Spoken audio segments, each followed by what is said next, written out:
Bonjour tout le monde et bienvenue à une balado-diffusion du Bulletin GP. Mon nom est Abdoussal et je vous accueille à l'émission d'après-course du Grand Prix de Miami, disputé sur l'Autodrome international de Miami. Je suis en compagnie de Marc-André Fortin et de François Carignan, un des modérateurs de la Monoplace. Bonjour messieurs. Salut Abdou. Oh, bonjour François. Oui, voilà, là tu peux parler. Salut Abdou, merci de me laisser de me donner droit de parole. Ouais, anytime, ça me fait plaisir. Alors, écoute, de toute façon, je vais vous laisser parler après. Vous avoir donné le résultat du Grand Prix de Miami qui, au moment où on enregistre, c'est peut-être encore provisoire, tout dépendamment de comment on peut le voir.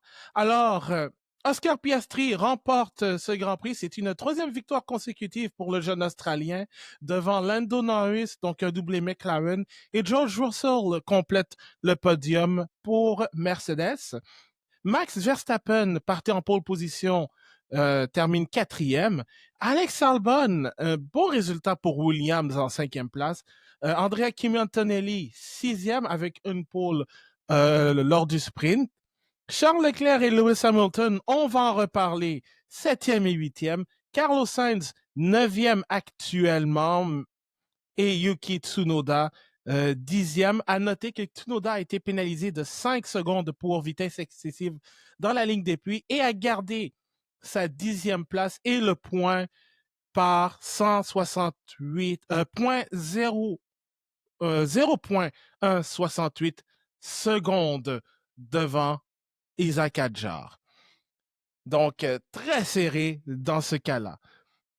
Alors, messieurs, c'est une troisième victoire pour Oscar Piastri, mais il faut dire que cette victoire, il est allé la chercher.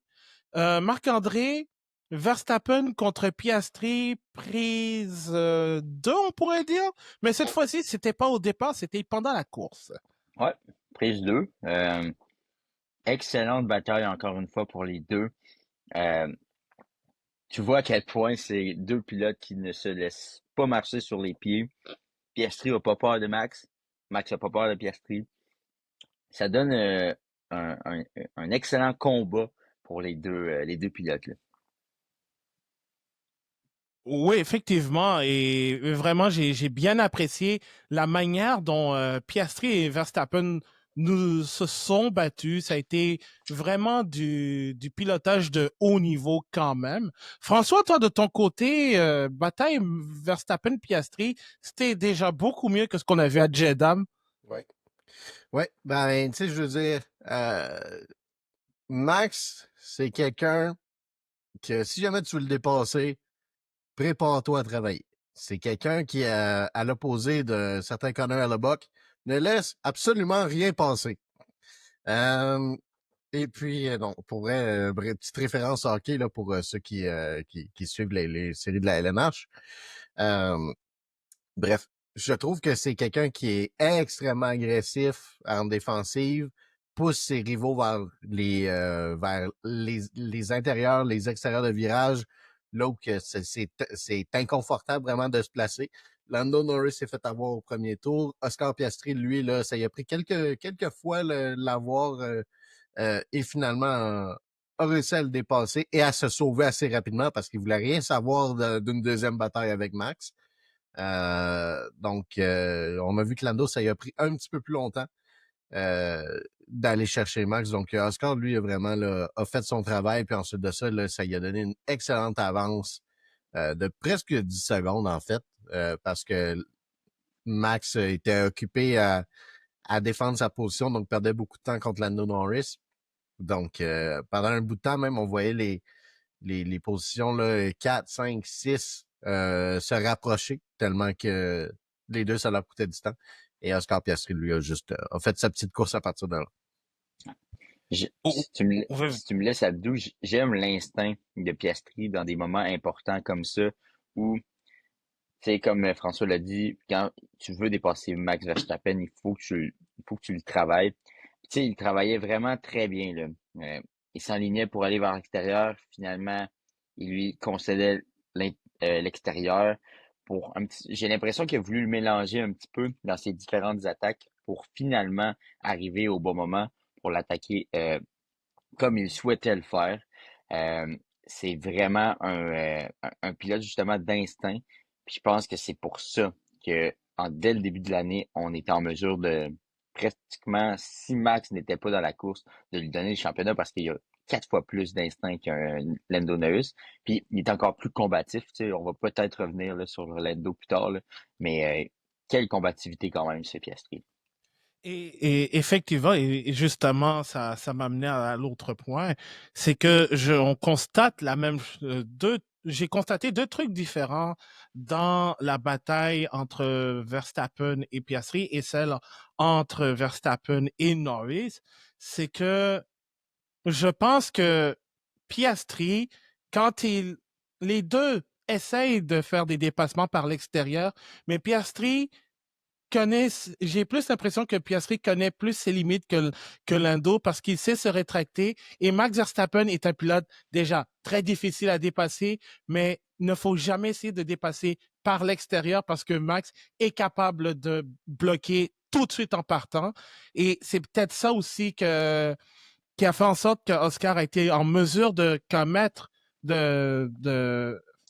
mettre Verstappen à l'erreur au virage 1 lorsqu'il a complété son dépassement, alors que Norris, ça a été un peu plus long et jusqu'à ce qu'il aille vraiment chercher par l'intérieur au virage 11, alors que Norris, lui, il se commet vers l'extérieur, il garde sa position, mais parfois il est obligé de sortir hors piste. Et c'est ça aussi qu'on a vu au départ, même si Verstappen l'a perdu aussi. Ça, c'est bien correct, mais c'est du hard racing. Et j'ai plus l'impression que Oscar a saisi ça plus rapidement que Norris. François? Ah, donc, ouais, je trouve, un peu comme j'ai dit, ça a pris plus de temps à Lando. Le fait aussi que peut-être se retrouver pour quelques tours là, avant de rejoindre Max Verstappen, se retrouver un petit peu dans l'air sale, peut-être a fait en sorte que ses pneus ont un peu chauffé à un certain moment donné. Fait que tu sais, avait peut-être des pneus dans une condition moins optimale quand est venu le temps de commencer à attaquer. La piste, il y a tellement plu dans les derniers jours que tu sais, la piste était pas très euh, grippy, là, je m'excuse du terme de l'anglicisme. Mais ça apparaissait, là, on voyait souvent, surtout virage 1 et 2, on voyait souvent des micro-corrections de plusieurs pilotes qui essayaient d'aller chercher un peu de la traction en sortie de virage. Donc, c'est sûr que ça n'aide pas quand tu essaies de dépasser. C'est une des bonnes places dans le circuit, le virage 1. L'épingle, fin du 3e secteur. C'est pas mal les deux meilleures places pour dépasser. On a vu quand même Lando Norris faire un dépassement sublime sur George Russell. Je pense que c'est au virage 4, là, à l'entrée du virage 4. Ouais. Ça, c'est culotté. Donc, tu sais, il est capable de dépasser, je pense vraiment juste que, tu sais, Lando, il sait qu'est-ce qui arrive quand tu te bats avec Max, puis que tu lui donnes pas son espace. Max, c'est sa mentalité, c'est get out of my way or crash. Tu sais? Fait il te donne pas un pouce. Si jamais tu y vas pas d'un move parfait, si jamais c'est juste à moitié bien exécuté, ça passera pas. Tu sais? Fait que je trouve un petit peu que Lando, autant, c'est un gars que je pense que dans ses meilleures courses, a une vitesse de pointe qui est phénoménale. C'est quelqu'un qui sur un tour peut être le plus rapide, sans aucun doute. Oscar est en train de démontrer là, déjà, malgré son jeune âge, que d'un point de vue, là, le coffre à outils est plus rempli que Lando Norris. Effectivement. Et d'autant plus aussi que malgré tout ça, et malgré aussi le fait que après ce départ, Norris s'est retrouvé en 6e place, Marc-André, le Britannique a été en mesure de revenir en action. François a mentionné ce magnifique dépassement de Norris à l'endroit de Russell. Mais quand même, force est de constater que la McLaren était sur une autre planète. Déjà, les deux McLaren se sont retrouvés à plus de 30 secondes d'avance sur George Russell, qui est troisième au moment où on enregistre cet épisode. Je vous expliquerai pourquoi c'est encore en suspens. Mais la McLaren était vraiment au niveau cette fin de semaine à Miami. Tout à fait. Puis on l'a rapidement constaté. De toute façon, Max l'avait dit aussi, je pense, tout de suite après la qualification. Il était comme si on gagne, ça va être un petit peu de la chance, là, parce que les McLaren sont beaucoup trop fortes pour nous. Là. Max est capable d'aller chercher la surprise sur un tour. On va le voir toute l'année, ça. Là. Max va réussir à surprendre tout le monde, va avoir la pole malgré qu'il n'a pas la meilleure voiture. Mais en course, il n'est pas capable de tenir. Même s'il a tout le talent du monde, sa voiture est vraiment pas assez bonne pour tenir les McLaren. Puis on l'a observé. Puis tu sais, rien à enlever à Lando Norris, mais ça aurait pris vraiment quelque chose, vraiment un moindre talent là, pour pas réussir à remonter la pente avec cette voiture aujourd'hui, parce que il y a personne qui accote les McLaren. Je suis même en train de me demander si la voiture est pas aussi bonne que les Red Bull dans les dernières années. Est-ce que c'est Max faisant en sorte de réussir à aller chercher le 20 secondes de plus, tu sais, alors que ses coéquipiers n'étaient pas nécessairement capables. Il n'y a pas nécessairement eu de grands coéquipiers. On s'entend que le duo Norris-Piastri est assez bon. Euh, mais vraiment, cette voiture-là, aujourd'hui, elle était vraiment à point. Mais tu sais, c'est pas rien. Je pense que les Ferrari et Red Bull s'attendent quand même que McLaren baisse de régime au cours des prochaines semaines, prochains mois. Fait que ça aussi, ça va être quelque chose à surveiller dans les prochaines semaines et prochains mois. À quel point la McLaren va se modifier ou pas durant les prochains Grands Prix. Si je peux rajouter là, par rapport au fait que Max disait que les McLaren étaient clairement plus rapides. Si jamais on regarde sur ceux qui connaissent l'application Multiviewer pour la F1, qui est vraiment un superbe outil pour ceux qui aiment plus regarder les statistiques, les temps vraiment en détail.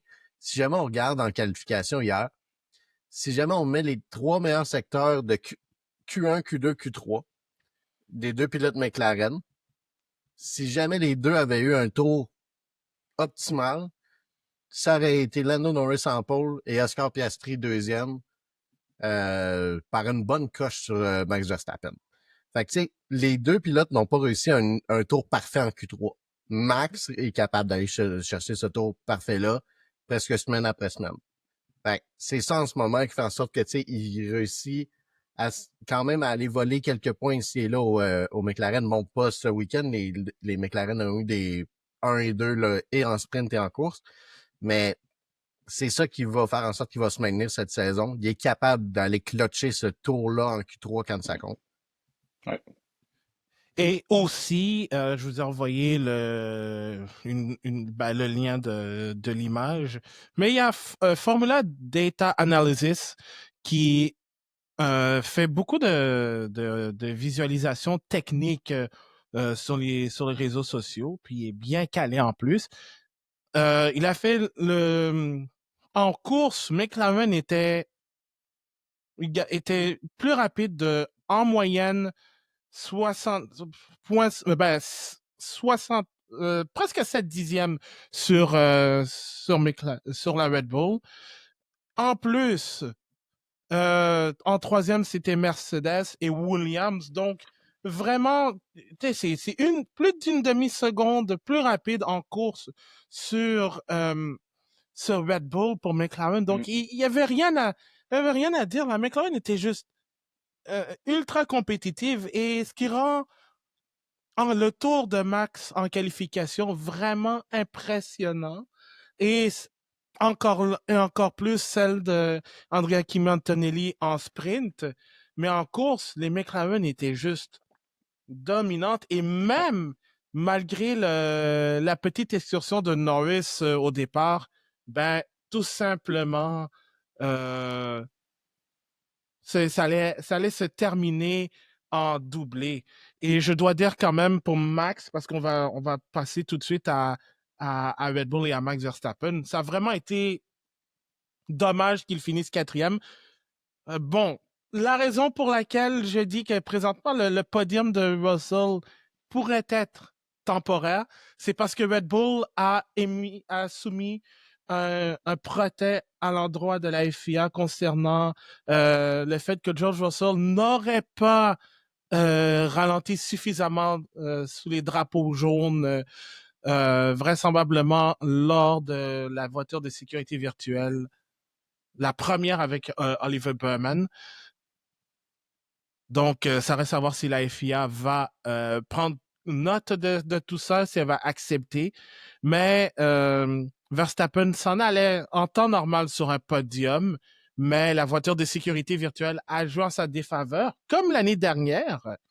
Mais cette fois-ci, c'était pas pour la victoire, c'était pour la troisième place lorsque Russell a réalisé cet arrêt au puits lors de la voiture de sécurité virtuelle. Alors, et ensuite, Verstappen n'a jamais été en mesure de rattraper le pilote britannique de la Mercedes. Donc, Marc-André, euh, c'est plus, est-ce que, je dirais, dans les circonstances, c'est dommage parce qu'il voulait le podium, mais je ne pense pas que la victoire était de mise.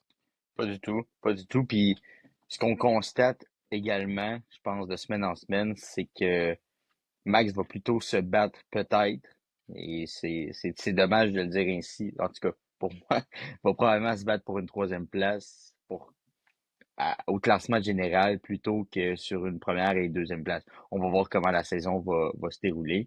Mais c'est effectivement dommage mais tu sais, ça y a tellement avantagé souvent cette fameuse voiture de sécurité. En raison de la dégradation des pneus de Red Bull qui se faisait très tardivement habituellement, il était en mesure souvent d'être l'un des derniers à changer ses pneus, faisant en sorte souvent qu'il était avantagé par cette voiture de sécurité par l'effet même. Donc, c'est dommage, mais ça fait partie de la course. Chose que je veux émettre également, tu sais, quand on parle de Max, on se dit, bon, il est très bon en dépassement, il est très bon en défense, il fait des tours quasi parfaits avec ses voitures. Mais ce que j'aime beaucoup, beaucoup de Max, c'est qu'il est attentif à tous les petits détails durant une fin de semaine.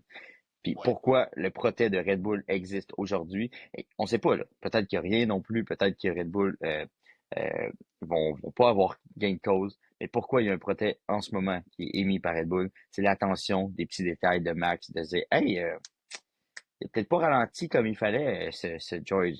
Puis on se souviendra qu'il avait fait le même coup à Lando Norris, je crois que c'était à la deuxième course de la saison. Euh, Lando avait pas suffisamment ralenti et il avait été pénalisé finalement. Donc, des fois, c'est pas grand-chose, mais tu vois, ça pourrait lui donner la victoire. Puis, probablement que des fois, peut-être qu'il y a des pilotes qui ralentissent pas suffisamment, mais que personne ne le remarque. Et Max est attentif à ces petits détails-là. Puis c'est ça que je pense qui fait en sorte que j'apprécie encore plus son talent. C'est lui, même s'il est dans sa course puis qu'il doit faire tout comme il faut, surtout cette année avec cette voiture, il lâche aucun détail. Et François, quand même, il faut dire aussi que Verstappen, sa défense sur Lando Norris a permis aussi à Oscar Piastri de remporter cette course parce que le temps que Piastri a eu pour justement prendre du galon, ben Norris en a arraché et Ouais. Verstappen a trouvé tous les moyens d'aller se défendre et Piastri a eu le temps de s'éloigner. Oui, parce que du moment que l'anneau est passé devant Verstappen, il était légèrement plus rapide qu'Oscar. Vraiment là, de façon minime. Là, il gagnait peut-être 2 dixièmes par tour au maximum. Il y a un certain temps là, que c'était un petit peu plus. Là, vers la fin, c'était peut-être plus un tiers de seconde et quelques par tour. Mais je veux dire, de façon générale, le score, je pense qu'elle est pas à son plein rythme. Puis Lando non plus, non, je pense pas. Là. Euh, Tu sais, Lando, je pense que c'est plus rapproché d'un coup qu'il se passait quelque chose en avant. Il voulait pas se retrouver dans une mauvaise posture, soit si jamais devait s'arrêter ou quoi que ce soit, ou si jamais avait une pénalité de 5 secondes pour à quelqu'un d'autre autour. Là. Tu sais, mais il était pas vraiment sous pression quelconque. Je trouve quand même que tu sais, c'est vraiment pas tout le monde qui est capable euh, d'une telle défense. Max, tu sais, plaçait très souvent sa voiture juste à la limite dans les, tu sais, se plaçait juste un petit peu vers l'intérieur en arrivant à un virage, prenait son virage plus large pour que ça soit difficile pour son rival de reprendre sa ligne, tu sais. C'était à la limite du circuit en sortant du virage 1, virage 2. Tu sais, c'est comme ça que lui course. Il course de façon, tu sais, il sort ses épaules au lieu de euh, tu sais, je pense qu'il sait que sa voiture ne lui permet pas de se battre avec de la vitesse. Fait que, tu sais, c'est une forme d'intelligence qu'il a. Mais je pense quand même que la Red Bull semble se replacer, Ouais, s'améliorer. Quand même, je trouve plancher qui a fait que... du bien, je pense. Hein? Le nouveau plancher Oui, a fait du bien, je crois. il y a Oui. certains secteurs dans lesquels Red Bull commence à être compétitif avec McLaren. Euh, Donc ça, c'est quand même positif pour eux. Je ne sais pas si jamais la voiture est encore aussi difficile à conduire, mais au moins en termes de chrono, ça semble pas trop pire. Je pense que Mercedes s'en vient aussi. Non seulement en raison de la voiture, mais à cause des pilotes. Mercedes, c'est si jamais ils peuvent avoir un bon upgrade ou deux, là, watch out. Ben, justement, parlons de Mercedes, parce que ça a été un bon week-end dans l'ensemble, incluant le sprint. Andrea Kimi Antonelli a obtenu la pole position du sprint, même si, bon, on dit c'est le plus jeune, mais on se battra pas là, on se battra pas là-dessus aujourd'hui, cette fin de semaine. Mais très malchanceux lors du Vraiment. sprint avec le contact avec Max Verstappen dans la ligne d'appui qui a été causé par Red Bull. En course, beaucoup plus distant. À un moment donné, il était à une même longueur de Max Verstappen pour se battre pour les commandes de la course, mais ensuite, McLaren est arrivé et tout simplement, je crois que le rythme de course n'était pas là tout simplement. George Russell, comme je l'ai dit, a maximisé ses chances avec la voiture de sécurité virtuelle qui lui a donné cette troisième place. Bon, pour l'instant, mais quand même, je pense que ça a été un peu plus difficile en course pour Antonelli plutôt que pour Russell. Et je pense que là-dessus, ça c'était encore un problème avec le niveau d'usure de pneus ou tout simplement le rythme qui n'était pas là comparé au sprint. Mais encore là, c'était sur une course sur piste mouillée. Donc, Marc-André, euh, qu'as-tu pensé de la course de Antonelli? Quand même bien, quand même bien. Je trouve que, encore une fois, c'est un pilote. Si je parlais d'un pilote avec un bon instinct, avec Piastri, je donnerais les mêmes qualificatifs à Antonelli. Je trouve qu'il est intelligent dans ses tours, puis dans sa manière d'approcher ses virages. Puis ça lui donne cette microseconde, ou du moins ces micro 10 mètres et tout ça qu'on peut aller chercher. Puis, tu sais, encore là, je pense qu'il a été très, très, très malchanceux, là. Je veux dire, il a été pris longtemps derrière des pilotes. Je pense que effectivement, le rythme de course était pas optimal pour lui. Et surtout, je pense que la dégradation des pneus qui semblait soutenue, bien qu'il ne s'est pas plaint. On pouvait voir quand même une bonne ligne parfois sur ses pneus. Dans les dernières années, ça a souvent été un problème pour Mercedes. Ça ne semble pas être réglé de ce côté-là. Puis je sens que Antonelli doit travailler avec ça. Russell doit travailler avec ça. Puis en ce moment, c'est certain que l'expérience de Russell fait en sorte qu'il est peut-être mieux capable de gérer cette, cette, cette aptitude-là. Cette aptitude-là est peut-être mieux chez Russell et ça lui donne des performances peut-être plus, je dirais, constantes. Mais j'ai l'impression qu'Antonelli est peut-être pas si loin de réussir à aller chercher cette constance-là à ce niveau-là. Là. Moi, il m'impressionne beaucoup, beaucoup. Euh, je dirais pas que j'étais un hater au début de la saison, mais j'étais l'un de ceux qui se gardaient une certaine réserve. Et je dois dire qu'en ce moment, il dépasse mes propres les propres attentes que j'avais mis assez basses à son endroit. Merci beaucoup, Marc-André. François, toi, de ton côté, la course d'Antonelli, qu'as-tu pensé de celle du jeune Italien? Euh, je trouve vraiment que hier, on parle de la course d'aujourd'hui, là, mais je veux juste revenir sur hier. Il a été extrêmement malchanceux. Parce Oui. que selon moi, là, hier, le sprint, si jamais c'était pas du fait qu'il a dû passer 2 fois dans les puits, moi, je pense que si jamais il gagnait pas, il terminait deuxième, puis il perd pas beaucoup. Il a été extrêmement malchanceux et au départ et dans les puits. Puis malgré ça, il se tenait très, très bien.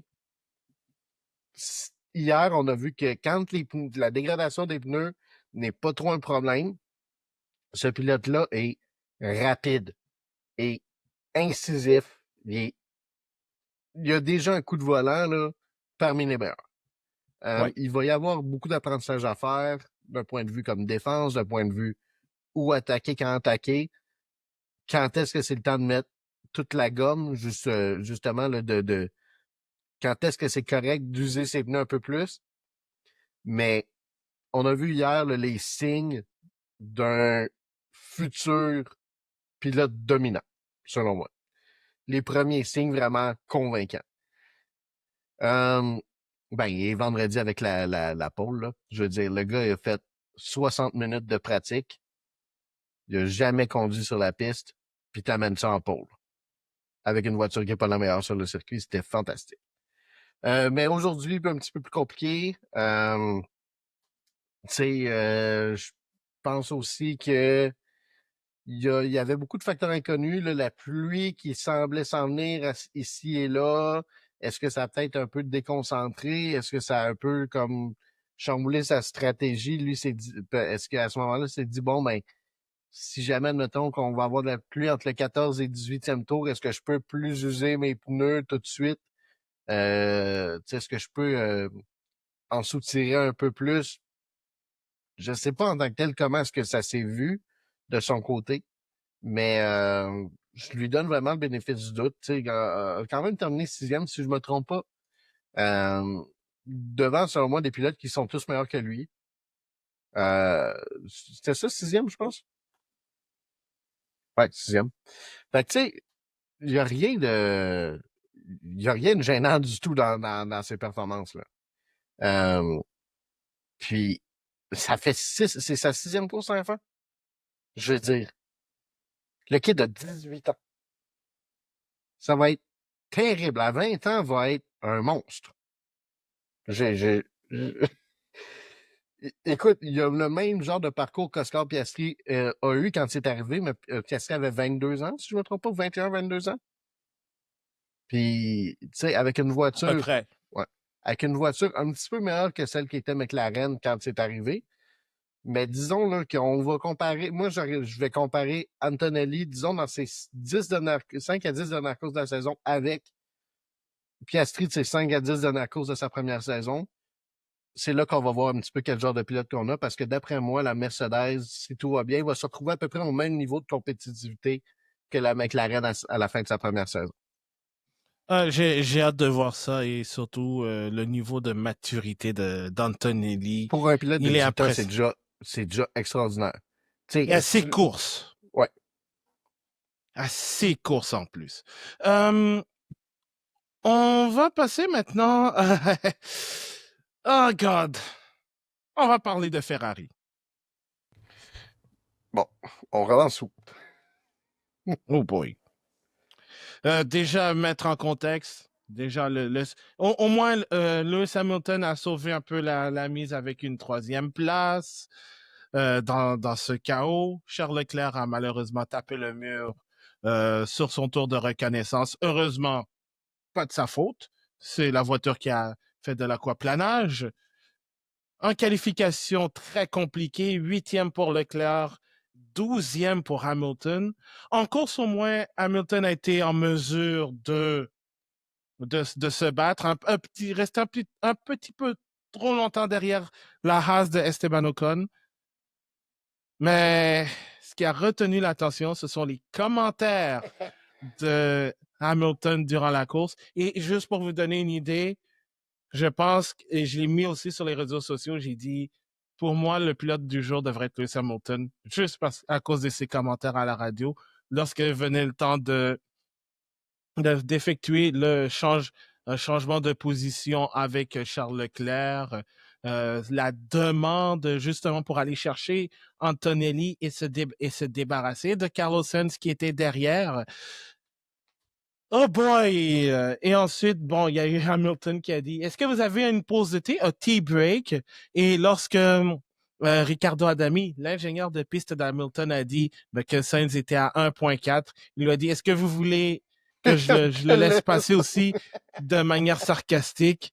Alors, c'était bon l'ambiance, c'était un Lewis qui était vraiment frustré. Et je sais que c'est tellement facile de bâcher, de se moquer de Ferrari. Et là-dessus, avec raison, parce que, soyons honnêtes, cette équipe est vraiment très passive au niveau des communications radio. Mais c'est triste à voir aussi pour Lewis. Et puis, écoute, je veux dire, en au-dessus d'une décennie chez Mercedes, j'ai jamais entendu Lewis Hamilton aussi dépassé par son écurie. J'ai jamais entendu répondre ce genre d'affaires-là à Bono. Ou si jamais c'est arrivé, là, ça se compte sur les doigts d'une main des fois. Là. Très peu. Tu vois là, qu'il rentre dans un... Tu sais, c'est un peu comme... Je le vois un petit peu comme quelqu'un qui change de job, qui aimait sa job, blablabla, pis tout, mais qui s'est dit, hey, regarde, je vais essayer de quoi d'autre, blablabla. Tu sais, ça fait longtemps que je fais ce rôle-là ici. Tu sais, il y a plus vraiment j'ai plus vraiment autre chose à apprendre. Puis là, tu t'en vas dans une autre compagnie. Puis là, tu vois que c'est géré tout croche. T'es habitué à une compagnie qui marche droit, tu sais, qui est bien fort, que les gens sont bien formés, que tout le monde tu sais, tout le monde fait son rôle. Il y a de bonnes communications entre les départements. Puis là, tu rentres dans un start-up ou une PME, que genre, tout le monde fait un peu de n'importe quoi. Puis là, t'es comme, mais voilà, non, c'est quoi qui se passe ici, là? Puis j'ai l'impression que c'est ça, Lewis Hamilton, en ce moment. Il est juste en train de réaliser que Mercedes est une machine bien huilée, puis que Ferrari se cherche, puis que Fred Vasseur, il est arrivé avec l'objectif justement de faire du ménage dans Ferrari, et il a vraiment pas terminé. Je pense que c'est très, très clair là, que, tu sais, pour un pilote avec des aussi hautes attentes que Lewis Hamilton, je pense qu'il est en train de réaliser, OK, dans quoi est-ce que je viens de m'embarquer? Et aussi, pour passer la parole à Marc-André, justement parlant de Frédéric Vasseur, après la course, il a dit que, en gros, on a fait une bonne job. OK, on a fait une bonne job. Oui, OK, la consigne d'équipe en tant que telle a été respectée, mais le fait que ça a pris du temps pour l'exécuter, et ça a failli mal virer parce que dans le dernier tour, Hamilton et Sainz se sont touchés sans dommage et sans pénalité parce que il n'y a eu aucune action, pas de pénalité, nil, rien, nada. Mais quand même, je trouve que de dire que vous avez fait une bonne job, oui, oui, au moins la consigne d'équipe a été respectée, mais crime que ça a été long. Marc-André. Oh. Je crois qu'on a Parce qu'on a perdu perdu Marc-André. Marc-André. Donc, en attendant, ben, Ouais. François, Ouais, par rapport à ça, le dernier move, je trouvais que c'était un peu le dive bomb de Carlos Sainz, c'était un peu un move de go-kart, là. oui. Tu sais, je pense que c'était très, très, très désespéré. Heureusement, les deux sont rendus au fil d'arrivée. Il y a pas trop, il y a pas de mal. Tu sais, mais ça aurait pu, si jamais les deux roues se touchaient, les roues des deux voitures, ça aurait pu être un petit quelque chose, ça. Mais bon, regarde, c'était plus un fait divers qu'autre chose, vu le résultat que limité. Mais je trouve Ouais. que honnêtement, là aussi, le fait que les Williams, qui on regarde il y a 5-6 ans, c'était une équipe qui ramassait les points, écoute, moins de 10 par année. Ouais.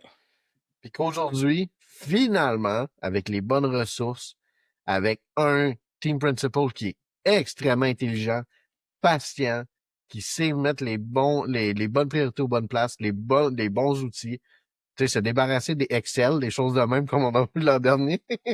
Mais tu sais, juste, tu sais, de rendre cette équipe-là, cette écurie-là, au niveau, au standard d'aujourd'hui, avec deux pilotes compétents. Pas juste un qui fait toute la job comme Albon, ça a été le cas dans les dernières années. Finalement, on voit Williams recommencer à briller. Puis tu sais, je pense qu'il y a personne dans le fond de son cœur qui déteste Williams. Je pense que tout le monde est heureux de voir cette équipe-là revenir de, à un niveau compétitif. C'est sûr que là, bon, à ce moment-là, quand ils vont commencer à se battre pour des podiums, là, le monde va recommencer un peu à moins les années, là. Mais c'est une belle histoire que cette écurie-là. Je suis content pour les pilotes, je suis content pour tu sais, la famille Williams, même si jamais ils ont vendu, je suis content que le nom de l'écurie aussi demeure et puis regagne un peu de son lustre. Je voulais juste mentionner ça par rapport euh, au fait justement que Ferrari se battait avec cette écurie-là là, toute la course. Ben, justement, c'est bien que tu parles de Williams parce que c'est justement le prochain sujet. Tu sais, quand je parlais du rythme de course de Williams, exceptionnel aujourd'hui, en termes de rythme, ben, selon Formula Data Analysis, la quatrième meilleure voiture en termes de rythme est presque au même niveau de rythme que les Mercedes.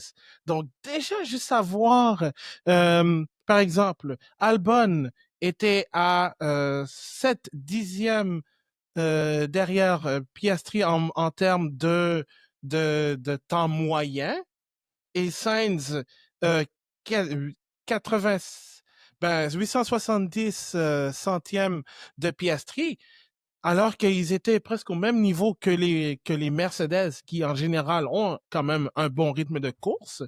C'est très impressionnant. Et il y a Oublie eu pas qu'il surtout, était dans le trafic une bonne partie de la course, là. Fait en que tu plus, t'as pas ton meilleur, tu fais pas tes tours les plus clean, t'as pas toujours ta ligne de course idéale, t'as du dirty air. Tu sais, le vrai, là, en air libre, c'est peut-être un petit peu moins que ça, là, disons une couple de dixièmes de moins, là. et en plus de ça, il y a eu la consigne d'équipe Alex Albon qui a dépassé Carlos Sainz durant la course. Et il y a eu la communication radio qui disait de garder les positions, sauf que, bon, on ne sait pas si c'était avant le dépassement d'Albon ou après. Mais je pense que quand j'ai regardé l'après-course sur la chaîne YouTube de la Formule 1, il disait que je pense que c'était après qu'ils aient dit on garde les positions. Mais si ça a été dit avant le dépassement, je crois que on s'est donné raison à Albon, puis j'ai aussi hâte d'entendre ceci que le débriefing chez Williams que chez Ferrari. Bon, plus Ferrari en ce moment parce que c'est le fun. Mais, mais j'aimerais aussi avoir celui de Williams parce que ça aussi, c'est un move qui a vraiment changé le cours de la course. Et peut-être même, bon, je sais que F1 TV, pendant la retransmission, parlait de euh, peut-être Albon qui allait, s'il dépassait, s'il était proche de Verstappen, il pouvait aller chercher Russell ou inversement pour aller se battre pour le podium, mais je ne pense pas que ils avaient le rythme pour justement se battre pour le podium. Mais cinquième dans l'ensemble, c'est une victoire en soi pour l'équipe. Pour Carlos Sainz aussi, un bon rythme de course, mais un peu plus à la renverse aussi, à la rame aussi, mais a été son principal défi, c'était son ancienne équipe Ferrari. Ouais. Mais regarde, je veux dire, c'était le genre de résultat-là, là, l'an dernier, il aurait sorti des bouteilles de champagne. Là. Ah oui, oui, oui. Ouais, Puis ça aurait été un résultat qui se serait produit une ou deux fois par année. Ouais, c'est ça. Puis je pense que c'est une écurie qui s'en va vers ça comme un standard. Tu sais, comme je dirais, le Formula B. Je pense que Formula One, Formula 8, t'as de McLaren, Red Bull, Mercedes, Ferrari quand la machine est bien réglée, disons. Mhm. Euh, puis ensuite de ça, tu tombes vraiment dans une autre catégorie avec Williams, Haas, Alpine, Racing Bulls. Puis ensuite de ça, t'as Aston Martin, puis t'as Sauber dans Formula C. Je Ouais, trouve quand même, tu sais, je vais effectivement. te dire quand même, Lance Stroll, encore une fois, récolte des points. Ouais, euh, Écoute, ben pas aujourd'hui, il était dernier, mais dernier parmi ceux qui a fini, mais hier, là, chapeau. Il s'est gardé le nez propre. Rien à redire là-dessus.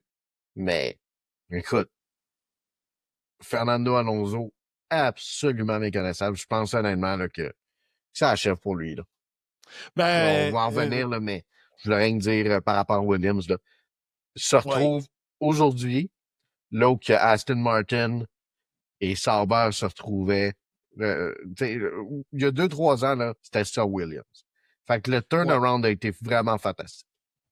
Non, vraiment, je suis très content de l'ensemble de ce que Williams a fait déjà au cours de la saison, mais là, évidemment, c'est à voir si Carlos Sainz pourra en garder sa neuvième place parce que oui, il y a eu l'enquête sur ce petit contact en fin de course avec Lewis Hamilton, mais il est aussi sous enquête pour avoir supposément pas assez ralenti sous les drapeaux jaunes, mais de toute façon, si jamais c'est à 5 ou 10 secondes, il va garder sa neuvième place de toute Ouais, manière puisqu'il était à 14 14 secondes. secondes de Yuki Tsunoda. Fait que, en principe, à moins que ce soit une pénalité de drive-thru, parce que c'est quand même, parce que quand même ralentir sur des drapeaux jaunes, c'est, c'est une priorité quand même. Avant Lando Alors, Norris au 14, hein? ouais. Fait que ça peut faire mal, mais enfin, on verra qu'est-ce qu'il adviendra, mais quand même, bonne course de la part des deux Williams. Euh, Puis, tu sais, je veux dire, Sainz commence à prendre ses aides. ouais. Albon a déjà 30 points, là. Ah Hein? oui. Albon Puis, est vraiment, ben, c'est clairement le leader actuel. ouais, parce qu'il est habitué. Mhm. Je pense que c'est vraiment ça, là, tu sais. Je pense qu'on va commencer à avoir un Carlos Sainz qui va un peu plus là, de la côté course après course. Moi, je te dirais, à partir de Silverstone, dans ce coin-là, Ouais. quand on va embarquer au beau milieu de la saison européenne, on va commencer, je pense, à avoir un petit peu plus Carlos Sainz soutirer le maximum de sa voiture. Parce qu'il y a encore des petits moments ici et là. Exact. Puis j'ai envie de terminer, ben, parce que à à part ça, il n'y a pas eu grand chose à dire, mais je vais parler de Jack Doohan parce que déjà là, bon, il y a eu un sponsor de Franco Colapinto qui a parlé durant la semaine. Je sais pas si J'ai pas c'était entendu, par non? J'ai pas erreur. entendu. Qu'est-ce qui s'est passé? Ben, apparemment, c'est selon ce qui a été rapporté dans dans une réunion, ben pas dans une réunion, mais dans une entrevue, un des sponsors de Franco Colapinto a laissé sous-entendre, soit par erreur, que Colapinto devrait rouler à Imola, qui est le prochain Grand Prix. Mais le truc, c'est qu'on ne sait pas si c'est que pour la FP1 ou est-ce que c'est vraiment les carottes sont cuites pour Doohan, parce qu'on sait que euh, on sait que tu signes pas Colapinto à long terme pour le mettre comme pilote de réserve, d'autant plus avec un Mercado Libre, un des gros sponsors en Argentine qui a signé avec Alpine. Tu le laisses pas là. Ouais. Et Ben, surtout la course de douane qui a même pas duré un c'était pas de tour. sa faute, là. Je veux dire. Puis Ouais. eu, c'est une très bonne qualification, c'est qualifié de Jean Gasly, là. C'est pas le Oui. week-end pour le mettre dehors, là, je trouve. En tout cas, pas la course Non. pour le mettre dehors. Mais, tu sais, Jack Doohan a dit, j'ai un contrat pour 1 an, toute la saison. Tu sais, je veux dire, ça appartient à Alpine de faire ce qu'ils en veulent. Mais en même temps, est-ce qu'il mérite, tu sais, c'est parce que, est-ce qu'il mérite de poursuivre sa place en F1? Si jamais je regarde à quel point certains pilotes ont contre-performé dans les dernières années, je regarde Sergio Perez, je regarde des Mazepin, je regarde des Schumacher, blablabla, tu sais, des pilotes vraiment là, qui mettaient plus qui créaient plus de problèmes qu'en réglaient, si on veut, ou qui Ouais. coûtaient plus cher à les requérir. C'est pas le cas de Doohan, mais en même temps, est-ce que il va chercher des points pour l'écurie? Est-ce qu'il fait avancer l'écurie? Non. Fait que tu sais, t'es Non. comme dans une situation que genre, il fait juste assez pour pas être un problème, mais il aide pas la cause. Non. Puis en même temps, c'est parce que j'ai aussi l'impression que là, Douane fait bien. Tu sais, je disais ça à mon ami. Douane, c'est à la moyenne. Écoute, au Bahreïn, il a bien fait. Ça a été, sa première partie de Grand Prix a été vraiment bonne. Et là, on Ouais. disait, ah, là, c'est vraiment le moment où il va pouvoir marquer des points. Puis là, la deuxième partie commence à être brouillon ici et là, se prend une pénalité de temps. Fait que ça a été un douane en 2 temps sur un circuit qu'il connaît. Et en plus de ça, où il a testé justement.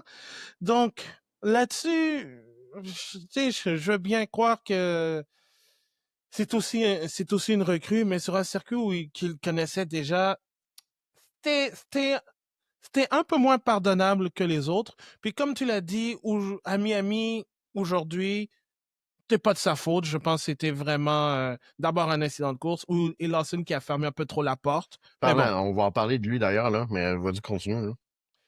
Mais quand même, en même temps, puis je vais finir là-dessus, c'est Alpine. La communication d'Alpine, sa communication est aussi bonne qu'un baiser de la mort. Je veux juste terminer là-dessus.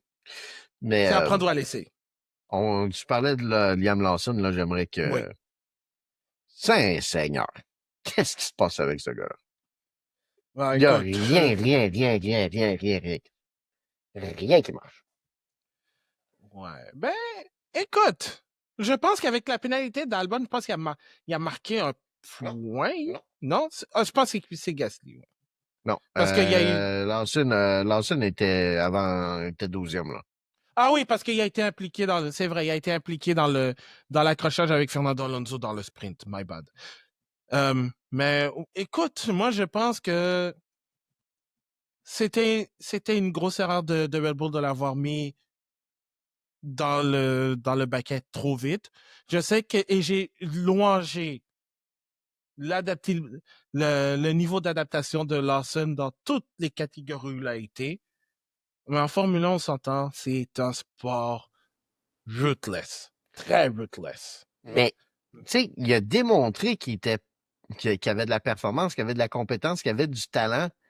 Ouais. Mais qu'est-ce qui se passe cette année? On aurait dit là, que je ne sais pas si jamais lui, là, pendant l'entre-saison, Il a pris ça relax, il s'est dit « I made it. Je suis dans la grosse voiture. La vie est belle. » Je pense honnêtement pas que ce soit son genre. C'est quand même quelqu'un Non. qui a une drive puis tout, puis qui a une confiance en lui. Puis je pense pas que c'est quelqu'un qui va s'asseoir sur ses succès. Mais on dirait vraiment là, de la façon qu'a commencé la saison, là, c'est comme jamais, il n'y avait aucune préparation qui avait été faite. C'est tout croche, même aux essais pré-saison, c'était pas fameux. Je sais pas qu'est-ce qui se passe avec ce gars-là. Red Bull, Ouais. est-ce que tu attends encore pour voir à quel point est-ce que il est capable de se replacer? Parce que je veux dire, bon, au moins dans les 2 dernières courses, il était proche des points. En Arabie Saoudite, il était 12e. Blablabla. Tu sais, mais c'est pas, C'est pas c'est facile. pas fameux, là. Puis, Non. je veux dire, Isaac Hadjar, là, est en train de le dominer. Oui. Solidement. Même pas proche. Ouais. Mais écoute, la saison est longue. On a déjà fait une bonne partie. Je pense qu'on a fait le quart de la saison. Il en reste encore trois autres pour se redresser. Peut-être qu'il va avoir des améliorations sur la voiture qui vont le rendre plus à l'aise, mais le retour se passe un peu moins que prévu pour le pauvre Liam Lawson. Ouais. En passant, aujourd'hui, il n'a pas fini, là, mais au sprint, il a fini 13e. Fait que pas de points encore une fois ce week-end. Fait qu'il est toujours à 0. Fait Ouais, que et 13e au sprint, puis aujourd'hui, non classé 17e. exact. Donc, c'est ce qui complète ce tour d'horizon du Grand Prix de Miami dans ce volet Formule 1. Je vais vous donner le classement alors que juste avant que je vous donne les trucs, on a eu une nouvelle concernant Pierre Gasly et le fait qu'il était sous enquête pour ne pas avoir ralenti sur un drapeau jaune agité. Ben, il a reçu un avertissement et je pense que, à moins de circonstances plus atténuantes, ben, Carlos Sainz, ça devrait être le même. Je viens de recevoir j'ai reçu le document.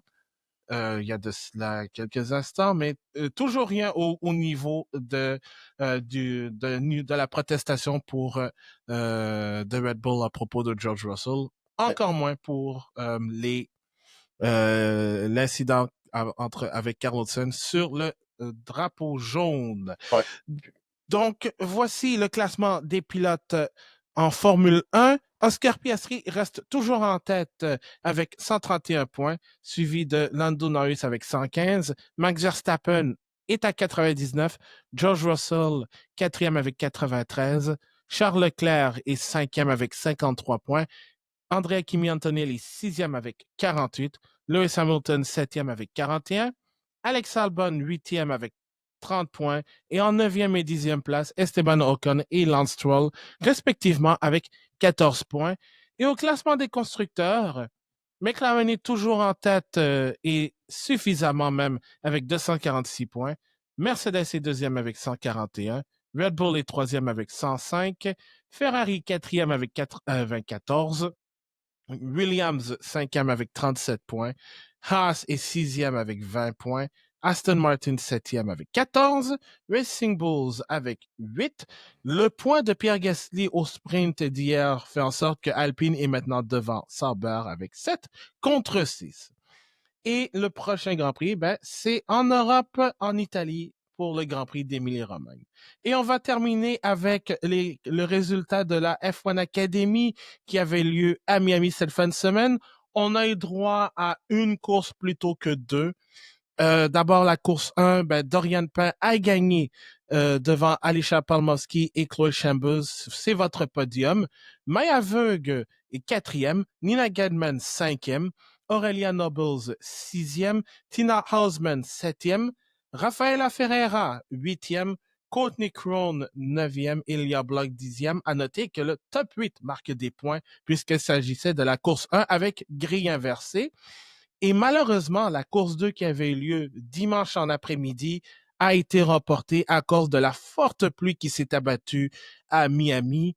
Et on dit reportée et non annulée. Cependant, Chloe Chambers, comme elle a obtenu la pole position, obtient 2 points. Donc ça, c'est clair et net. Le classement des pilotes, je vais vous le donner.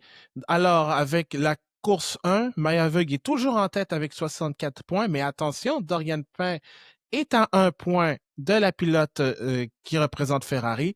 Chloe Chambers est 3e avec 55 points. Alisha Palmowski est 4e avec 44 points. Et Alba Larson qui roule avec les couleurs de Tom Hilfiger est 5e avec 28 points. Et la prochaine épreuve, c'est ici même à Montréal du 13 au 15 juin. Et il est fort à parier qu'avec la course qui a été reportée, peut-être qu'il y aura 3 courses à Montréal plutôt que 2, parce que dans le passé, c'est ce qui s'était produit avec au Qatar, si je me souviens bien, avec un problème. Ouais, ils courseront pas demain matin, là. Ils courseront pas demain matin à Miami sans personne. Puis non, c'est ça. C'est ça. C'est pas comme en Amérique du Nord où c'est possible d'avoir une course le lundi. D'ailleurs, je me souviens en Champ Car en 2006 à Montréal, ils avaient fait ça, une course le lundi. Je pense que c'était en 2006. Il y avait eu trop de pluie, puis la course avait été reportée. C'est un peu plus compliqué là, dans un cas où tu es dans surtout dans un circuit avec des commissaires de piste. Il faut que tu aies du monde de la FIA. Faut que tu aies tu sais, il y a des centaines et des centaines de personnes qu'il faut qu'ils soient là, même si jamais tu courses en public. C'est un petit peu différent que juste reporter un match de la Ligue nationale où tu as un building puis que tu n'as rien à réorganiser, là. Exact. Ça, c'est différent et surtout, c'est un championnat du monde. Fait que ça, c'est une autre chose avec toute la logistique qui est derrière. C'est un peu plus compliqué. Et juste avant de clore cet épisode, je confirme que Carlos Sainz a reçu un avertissement.